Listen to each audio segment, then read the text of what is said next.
toast we all can boast and sing a toast to one who's made a name for being game. He was born with wings as great as any bird that flies. A lucky star guide him afar. Lucky Lindy up in the sky, fair or windy, he's flying high. Fearless, fearless, knows every cloud. Back to God's country. Hitching rides in Utah wasn't quite bad in the early 1900s. Even shaggy-looking villainous types would yank me up on the rump of his horse until dropping me off at odd turnoffs. Finally, a kind-bred truck gentleman drew his truck to the side of the road and stopped. "Oh, where you heading, sonny?" he asked.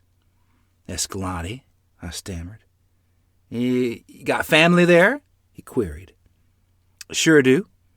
My grandfather and grandmother Barney," I said. "Scott and Scytha." "Where are you coming from?" he asked. "You're an awful long way from nowhere."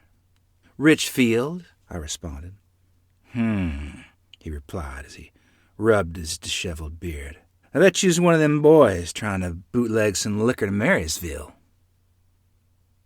"Maybe," I admitted, knowing I was out of reach of the law. "Yep. I heard tell your friend Matson boy got caught. He'll go to reform school."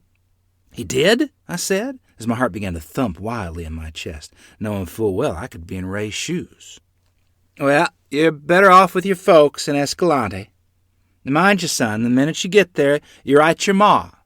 I hear she's worried out of her mind over what's happened to you," he lectured me. On the extensive ride over the dusty roads, I had a long, thoughtful time to look back on the last few months of my life. A whirlwind of memories flickered through my mind, sometimes grateful, at times sad, and at times hopping mad when I thought of my father. I can't recollect all the memories, but they're a mixture of the following. Grandma Nielsen hollering at Ma and us most of the time. I realized Grandma was worn out as Ma with a lifetime of tough toil she'd had throughout her life. "You're raising a bunch of wild ones," Grandma would complain to Ma after Ma arrived home from a long, scorching day, sweating over a hot stove in the cafe. "I'm just trying to keep food on the table," Ma'd defend herself, her face showing pure exhaustion. She placed the much-looked-forward-to lard bucket of warm victuals on our table. This was food the customers at Home Cafe had left on their plates that we'd all dig into ravenously.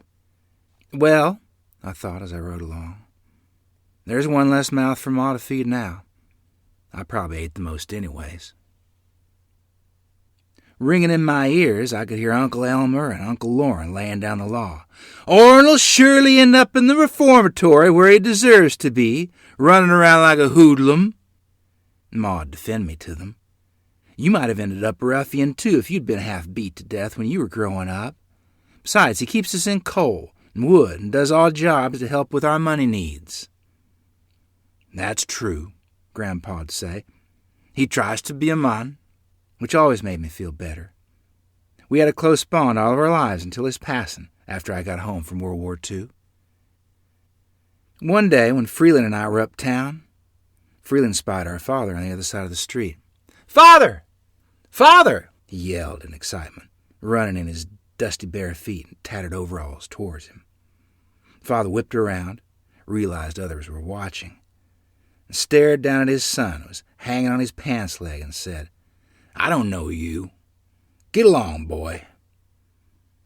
I pulled Freeland away from our so-called father, tears stinging my anger-filled eyes, and screamed, "We don't know you either!" By the time we arrived in the Escalante Valley, my insides were gnashing at my guts from hunger. I'd undone a loaf of bread, taken tiny bits to alleviate my boyish desire for food. But by the time the bread man opened the boxes of bread up, I had truly made a dent in one of those loaves. The store owner frowned. "So what's been eating this loaf of bread?" he asked, eyeing me up and down. "Oh," the sympathetic gentleman who had been such a tender mercy to me replied, Must be one of those disgusting mice I see every once in a while. I won't charge you for that one."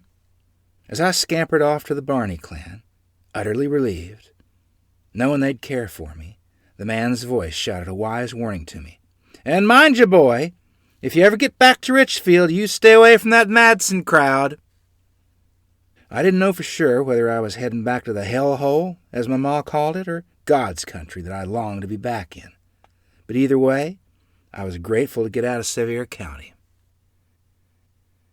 "Well, you're a sight for sore eyes," Grandfather Barney welcomed me. "Your mother's been out of her mind with worry," they piped up. "I bet you're starving to death," Grandmother Barney said, as she rushed to place a large piece of bread with strawberry jam and a glass of milk on the table in front of me. The next evening, after I'd helped Vay with the chores and had a hearty supper, Vay said, "You're in for a wonderful treat. Father's got some new records for the Graffinola." "Have you heard of Lindbergh flying across the ocean?" Grandfather asked, a broad grin enveloping his face. "Kinda," I replied. "It's not a sad song. It's one of the best songs I've heard in years," Grandmother said. "Even better than your love songs?" Grandfather said as he winked at her. "Who's Lindbergh?" I asked.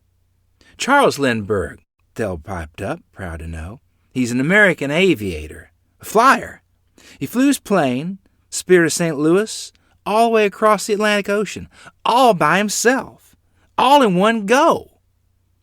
"Sure would like to get up in one of those contraptions," Vay injected happily. "They wrote a song about him because he's a hero. We'll teach you the words." So I learned the words. "Lucky Lindbergh flew the ocean. What a flying fool was he. Lucky Lindy riding along." That was one of the happiest summers of my life.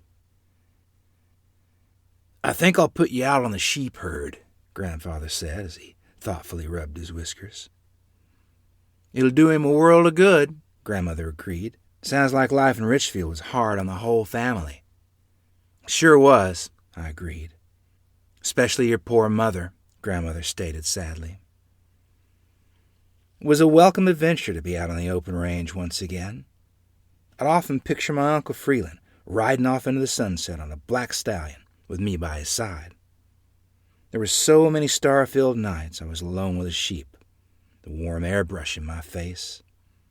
Once in a while the yapping of a lone coyote on a distant ledge reminded me Escalante was still a wild and treacherous place. I sang a lot when I was out there alone with the sheep, especially sad songs.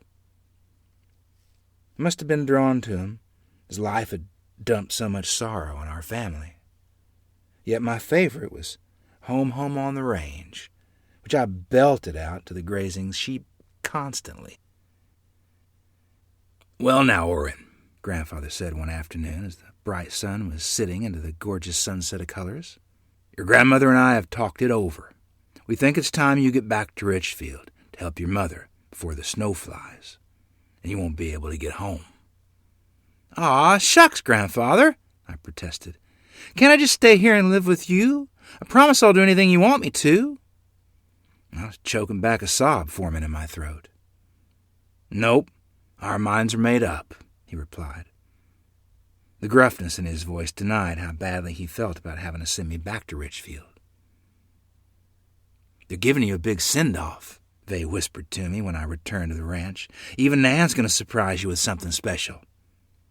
"What is it?" I probed. "Would you want it?"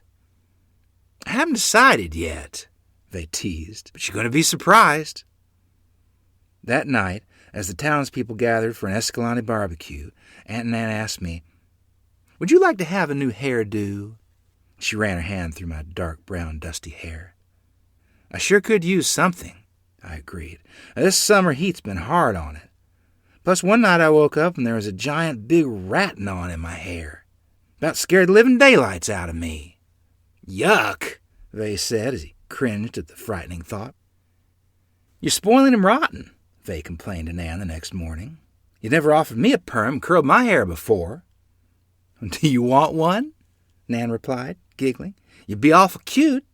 "Nah, I don't want to be a cutesy-looking girl," Vay retorted, stomping hard on the floor. Appalled at the thought, I asked, "Am I cutesy?" "No," was Nan's happy reply, and she gave me a mirror to admire my reflection. Goodness, you're a handsome young man. No one in Richfield will know who you are, Grandmother stated happily. The next day, Grandfather and Grandmother took me to the general store. Let's fix this boy up with a new set of duds, Grandfather said. Gratefully, I shed my old work clothes for whatever my grandfather suggested. Let's start with a new pair of leather boots, he said. Make him a size bigger. He's a growing boy.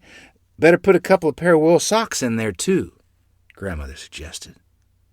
Can I have a pair, too? They begged. They're mighty smart-looking shoes. They are, I replied excitedly. Let's outfit him from the skin out, they said, sniggering. That blue shirt would look mighty nifty on me, they said as he felt the partly wrinkled long sleeve. You're completely decked out in those fancy bib overalls, Grandmother said. I really like all the places to hide treasures in, I replied, sticking my fingers in the various pockets. They outfitted me from head to toe that day, and I walked out of the store feeling like a king. That $150 I spent on you pretty well broke me, Orion, Grandfather said, laughing heartily. I guess there'll be no money for supper's fixin's, Grandmother chimed in, smiling. Let's get a picture of him, new hat and all, they exclaimed.